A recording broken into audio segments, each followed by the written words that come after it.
Welcome to 2025. Bitcoin and cryptocurrency are still around. They're not going anywhere. And as you see, nations and institutions continue to invest their time and interest and money into Bitcoin and crypto, well, I could not be more confident for its future. And as 2025 was coming, what I did was reflect on all of my time in cryptocurrency and cryptocurrency mining, look at what things I've done in the past that worked really well that I want to bring forward into the present and future.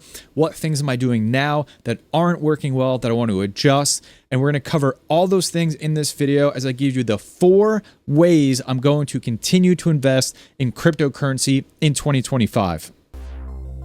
There's a saying in cryptocurrency that when somebody asks you how much Bitcoin you have, the only correct answer is not enough. And I definitely feel that going through all of these cycles where Bitcoin just seems to skyrocket to the moon, leaving a lot of the altcoins in the dust. And when I look back at the past, altcoins used to perform so well. And so I'm captivated by them because there's this promise, it seems, that they can go 100 or 1,000x their current price, where Bitcoin maybe will only go 2 or 5x its current price. And so it's absolutely tantalizing to look at that potential.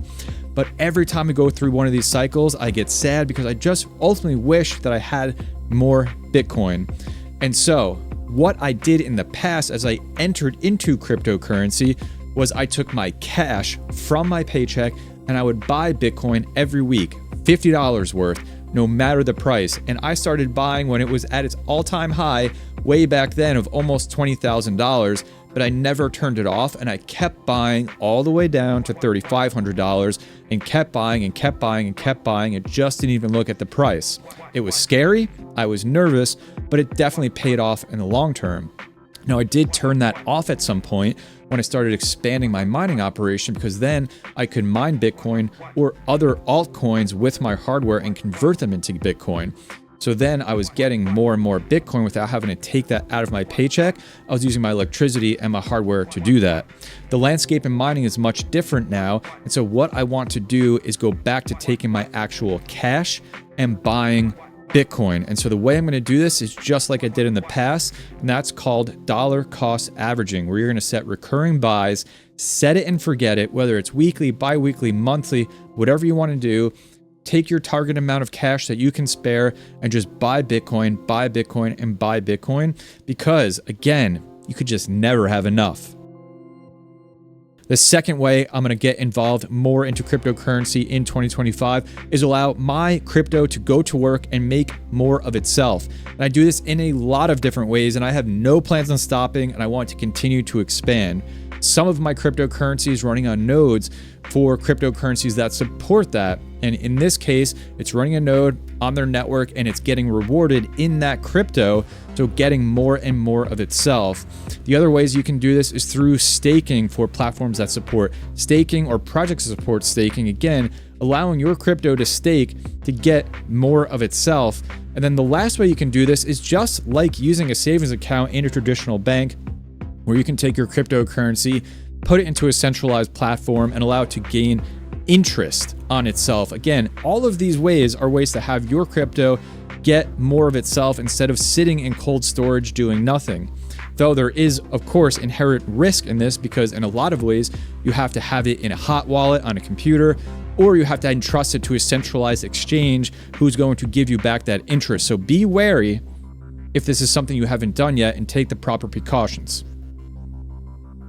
I'm really excited for this one. In just a few weeks, I'm going to have a solar system installed on the roof of my house that will be sized to do way more than just my household usage, giving me extra energy produced by the sun to use for cryptocurrency mining. Now, what most people would probably do, as there's a big upfront cost in buying a solar system, is take that excess electricity, send it back to the grid, and then whatever is unused at the end of the year, the electricity provider will write you a check, and you can take that check and use it to break even faster on your upfront cost of a solar system.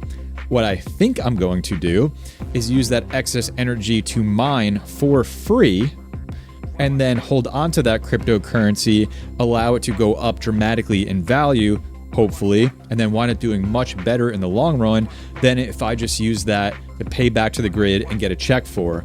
So I'm probably going to need about a year to figure out if that's going to work out or not. And if you've done something similar to that, please let me know down in the comment section below, because I would love to hear from you. But I cannot wait for this giant experiment of solar.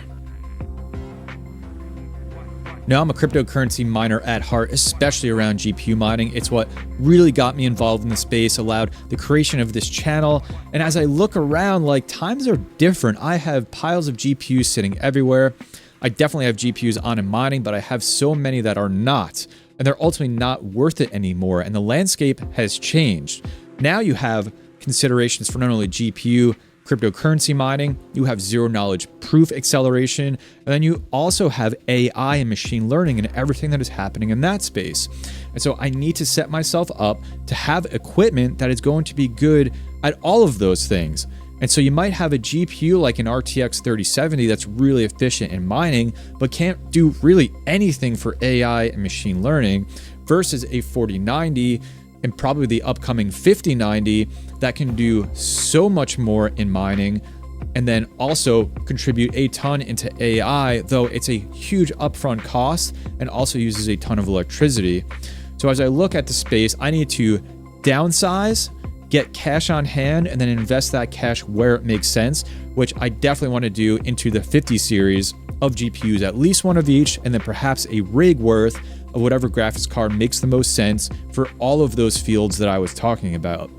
And so what that means is I got to go through all of my GPUs, I got to test them, I got to list them, I got to sell them, and it's just a ton of work, but it's long overdue, and it needs to happen in the first quarter of 2025 as I look forward to the 50 series releases from NVIDIA and what those might be able to do for all of those spaces. So GPU mining is still happening. I still love it.